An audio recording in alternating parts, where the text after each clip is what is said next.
You know what I think one of the biggest problems people have when it comes to fitness, or actually in life in general? They're so fixated on where they want to be that they completely forget to appreciate how far they've come. Like, fam, you're standing halfway up a motherfucking mountain crying because you're not at the top yet. Meanwhile, you've already climbed past half of the motherfuckers still sitting at the bottom eating popcorn.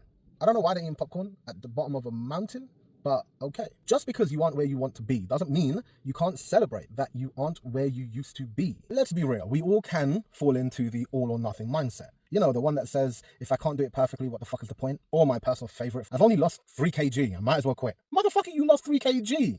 The fuck? That's the trap of the all or nothing mentality. It robs you of seeing the small wins that actually adds up to the big one. Okay, let me explain it like this. Imagine you're playing a video game.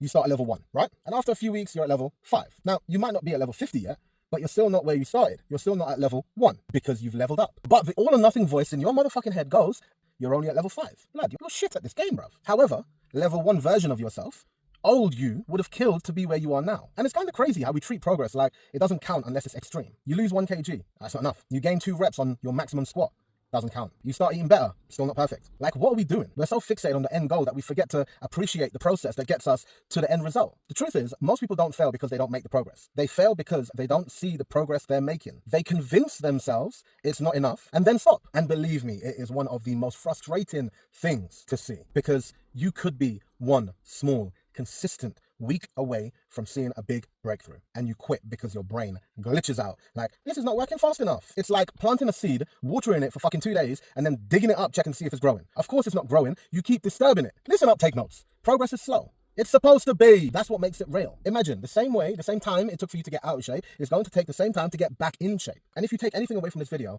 take this. The people that lose weight quickly tends to put the weight back on, if not more. You look at something like, I think it was a 600-pound life, or no, Biggest Loser. You look at the Biggest Loser, research those people, right? They lost weight. You know, they did some next fitness regime, fucking changed the way they eat and all this kind of stuff. They got a result. However, how many of them have maintained that result? How many of them has relapsed and gone back to where they were, or if not more? All of them. However, the slower you take it, the more likely it is for this to be a permanent change. Remember, if you keep showing up with whatever you're doing, be it dieting, be it training, be it whatever, even if it's not perfect, it's imperfectly, even if that's a word, it adds up. And honestly, the small, boring, consistent shit, that is the real magic. It's like you're saying you want to lose weight and, you know, you've lost 5 kgs in 3 months and you're annoyed because someone on TikTok did it in 3 weeks. Cool. But guess what? You've learned how to eat better, move more.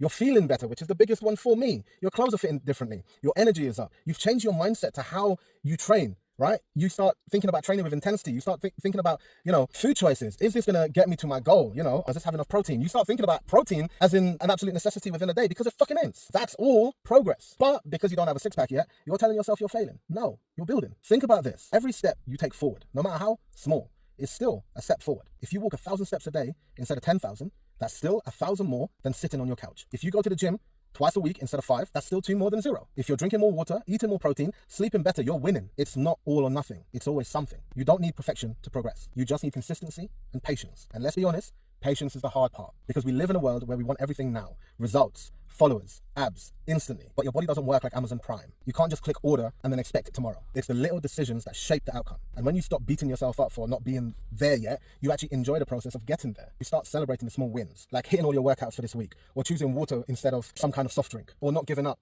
because you had a bad day. And you know what's funny? When you start to recognize those wins, motivation follows naturally, because you see it working.